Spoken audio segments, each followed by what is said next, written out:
should I again introduce or myself? Yeah, in fact I'm a motivational speaker and I'm a personal development trainer and a lifestyle consultant. And the topic, as you would probably notice, is about transitions. When we talk about transitions here, I'd like to talk about a couple of transitions that I have been through. The first one was when I had failed in my 11th grade. And you may ask me why? Well, I didn't work hard.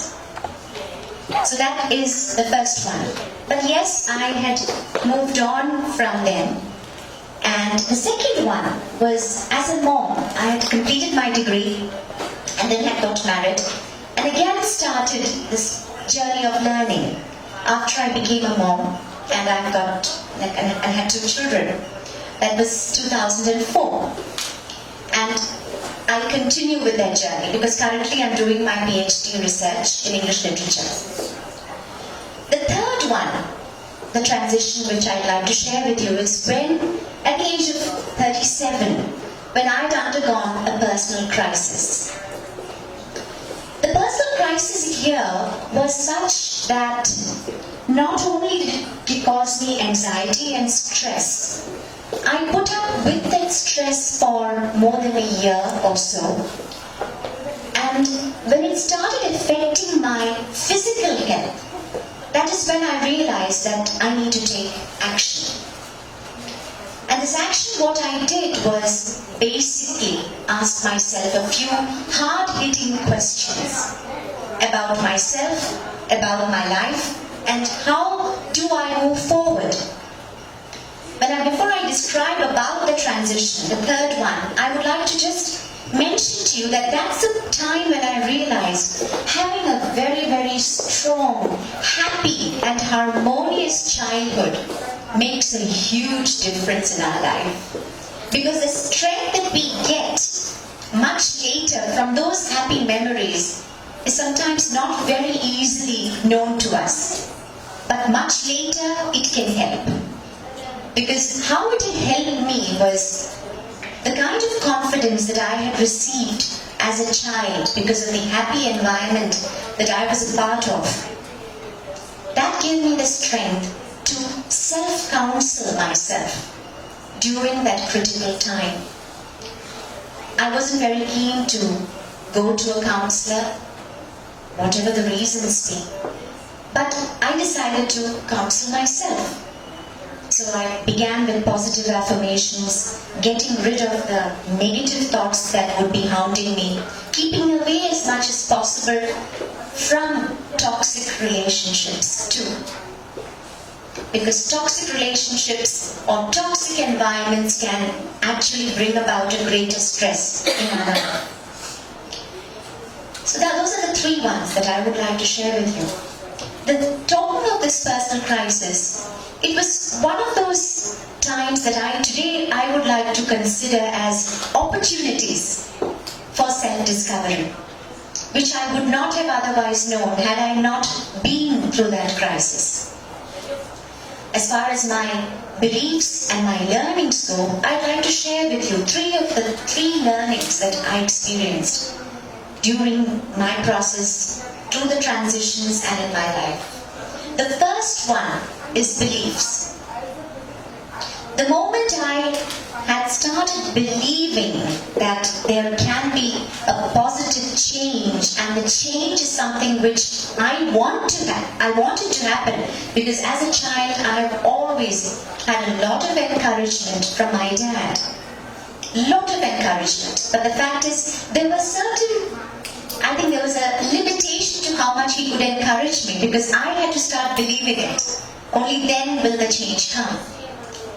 So the moment that belief dawned into me, and I realized that yes, there can be a change.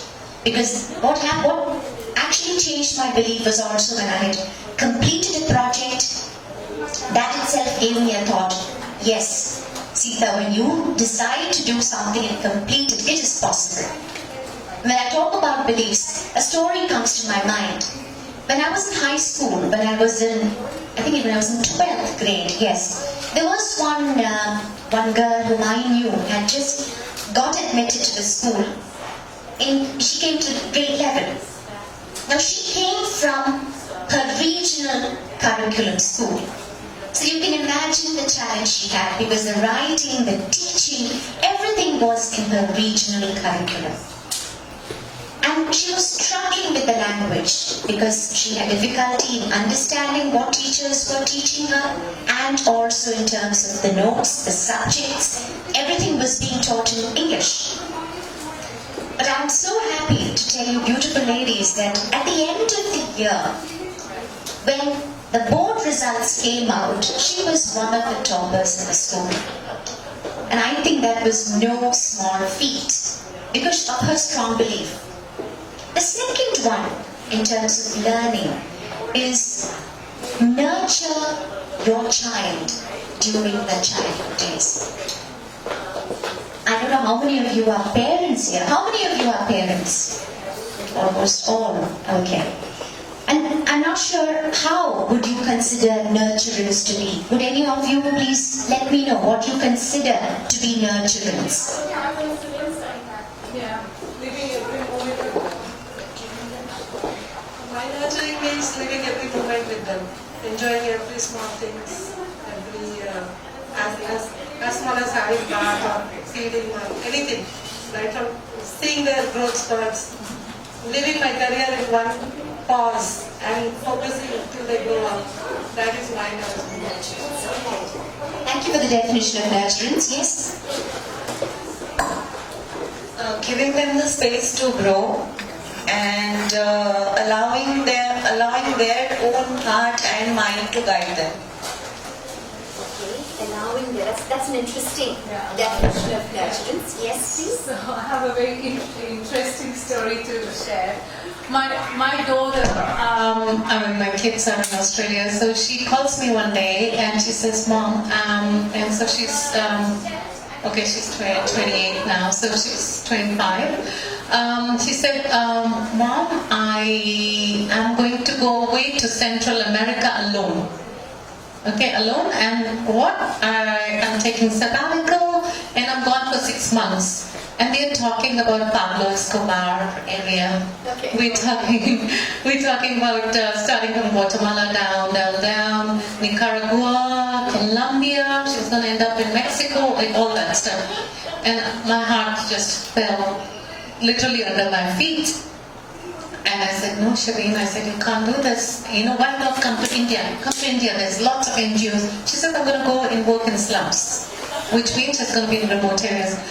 So my learning of nurturing, my learning came through my child. It wasn't my definition. She became my mother. And she said to me, "Mom, rather than discouraging, you have to say what Amreshwari said, Ja Shabeen, ji le apni zindagi." From that movie, Dil Wale Dulhaniya Le Jayenge, right?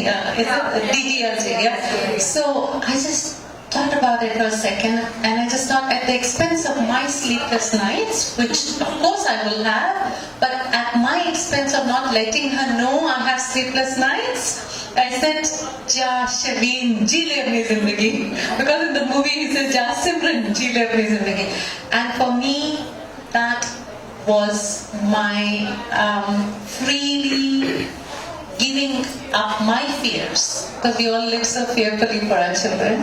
So letting go and saying this is important for her growth.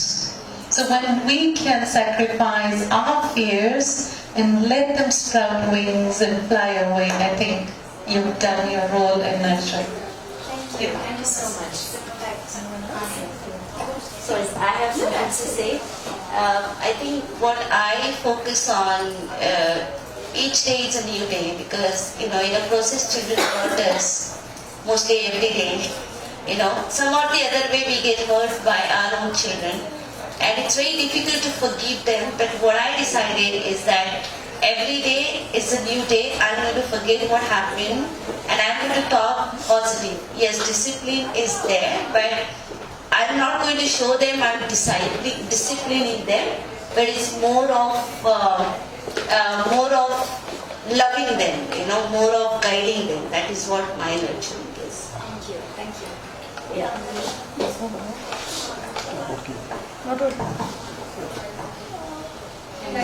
Thank you for all those very, very interesting and insightful definitions of nurturance. If you notice, none of them are exactly identical to the other. Yeah. Because we all have our own learning when we are a mother.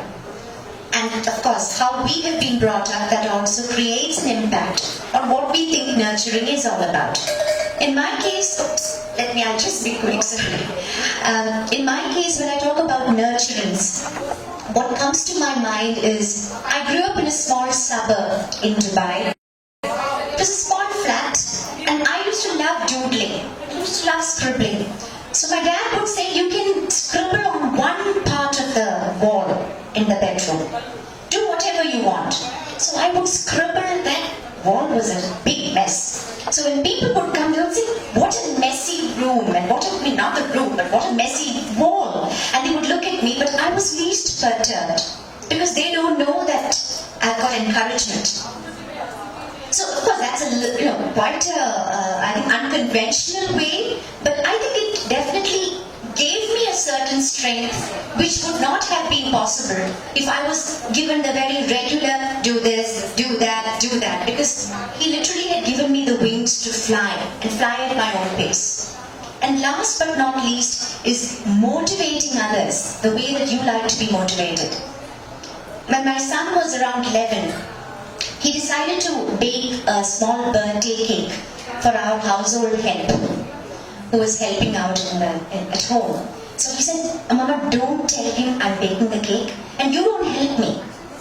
And he went, baked the cake, and he took the cake and surprised him at 12. And I had not told him, but the fact is, I really appreciated that kind of a warmth and affection, because I know he would have felt very special. Similarly, in 2013, I was actually at the district conference, and I was contesting for the international speech contest, and I was disqualified. So in the final category, I was disqualified. So my daughter was there. So the moment that it was understood that I was disqualified and I had not come in the list of winners, she insisted that day that I be treated like a winner. And she said, I don't know why people have to come to you and say, Seetha, we liked your speech, we are so sorry. She said, you should just say, that's okay. And she actually gave me a lot of strength, because I was able to comfort people who were so kind to tell me, Seetha, we really liked your speech, we are so sorry you got disqualified. I said, that's okay. So the kind of motivation you can give others is the kind of motivation you would like to receive. So just think how different each of our lives would be. So transitions, they're all a part of life, and the better we are able to get the clarity of what is important in life, how we would like to be in life, it becomes a lot more easier for us to accept, learn from them, and become better. Thank you.